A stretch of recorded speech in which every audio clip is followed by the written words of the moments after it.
Hey guys, this is the Stupendous Wave here with a video today. In this one, we're doing our dino battle on the Carnotaurus versus the Spinosaurus. And first off, I just really want to thank Mike G for making that amazing intro. Thank you so much. And guys, if you want to subscribe to him, he does a whole lot of Jurassic World as well, and it's really cool. So now, let's get down to the meat and potatoes of everything. Let's get down to the battle. So let's start off with the Carnotaurus. Let's analyze the Carnotaurus. So the Carnotaurus was 10 feet tall. He was 26 to 30 feet long. I say he just in a general term.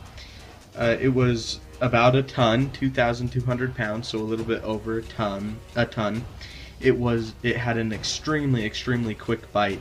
In fact, scientists say that it often would bite twice when hunting a prey item, and that it was actually capable of swallowing smaller animals whole, and a lot of scientists debate whether it really preyed on more of sauropod-like dinosaurs or more on the smaller dinosaurs, but it definitely had the capabilities to prey on both of these.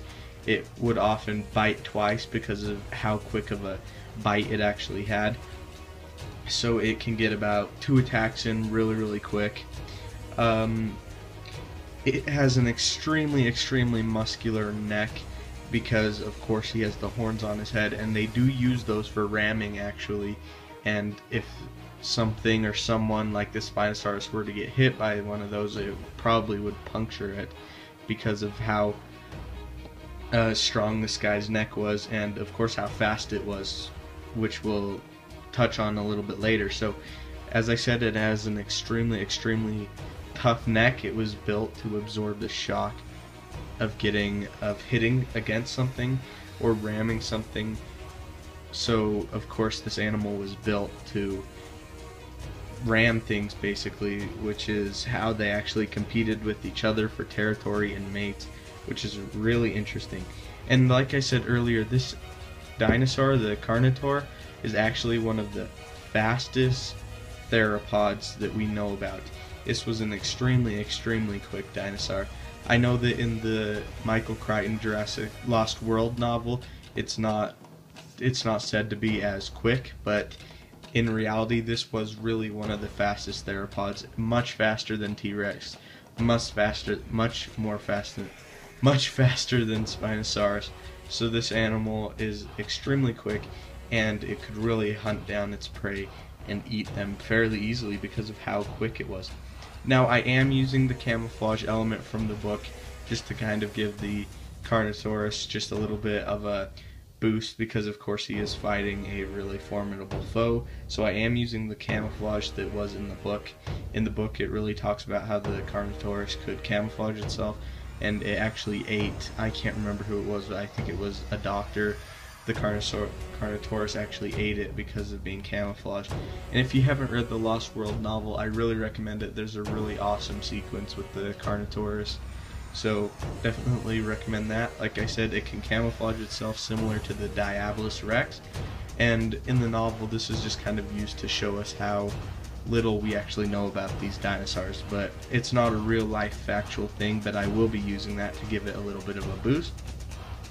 The Carnotaurus actually had extremely tough skin, because when two of them would butt heads and essentially fight over maybe a prey item or a mate or territory, they would have to scratch up against each other after, of course, they butt heads, much like the Pachycephalosaurus.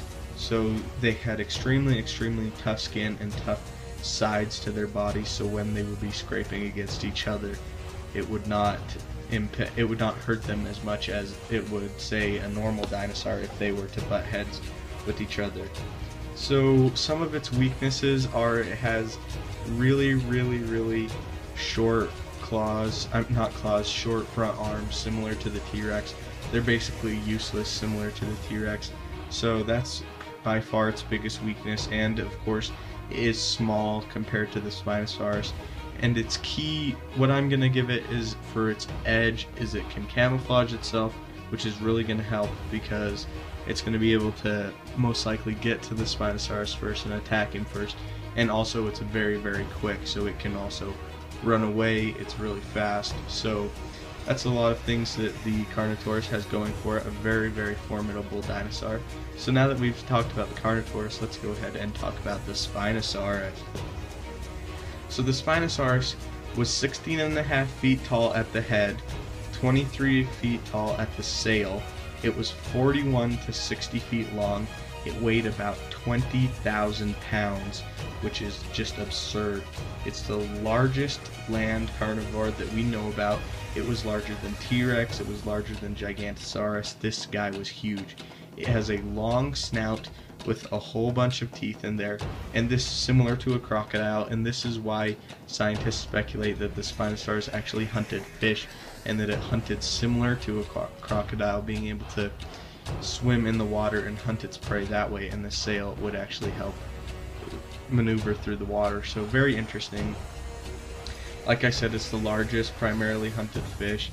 Great long snout, fully functional front claws, great for grabbing. As we saw in Jurassic Park 3, they used it to snap the T-Rex's neck. Now, while I don't fully agree with that battle, I do recognize how amazing and how awesome the power of the Spinosaurus is.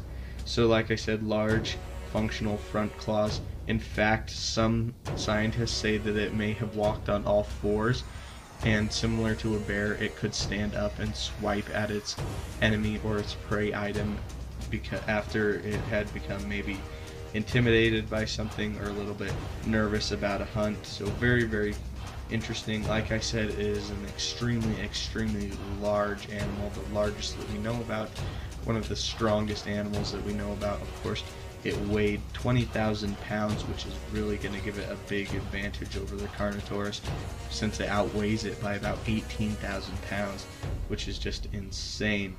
So the Spinosaurus, what it has going for itself is, or its key advantages is, of course, its size, its strength. It wasn't the fastest of dinosaurs. It could hear extremely well, but it was not the fastest of dinosaurs in the Jurassic Park universe. In the Jurassic Park universe, we saw that, of course, the T-Rex was able to attack it more times than the Spinosaurus was able to get in. We did see that the Spinosaurus's one attack was a fatal attack to the adolescent male Rex, but that it did take time for it to attack. But we also saw how durable it was. We saw that it was able to take on 3 attacks from the T-Rex. We saw that it took on a headbutt and it was able to recover fairly quickly, and we also saw that it was able to take 2 bites from it and bounce right back and attack it. So really durable. Again, the advantages, or the larger advantages that I would give the Spinosaurus over the Carnotaurus are, of course, its fully functional front claws that the Carnotaurus does not have, its strength, and its size, its sheer size. I mean, it dwarfs the Carnotaurus.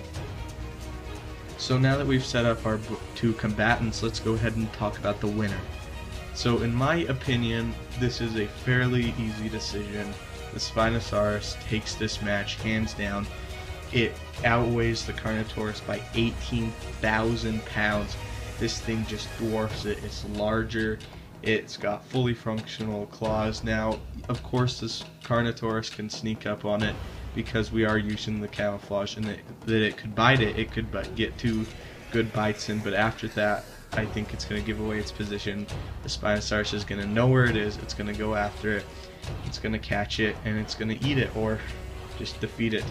Grab it, overpower it, bite it, whatever.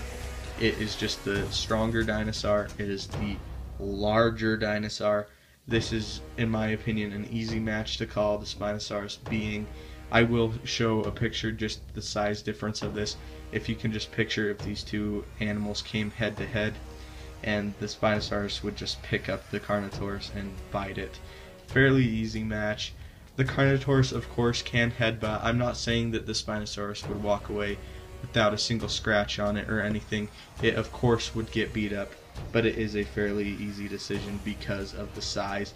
And like I said, I've said it multiple times, it outweighs it by 18,000 pounds.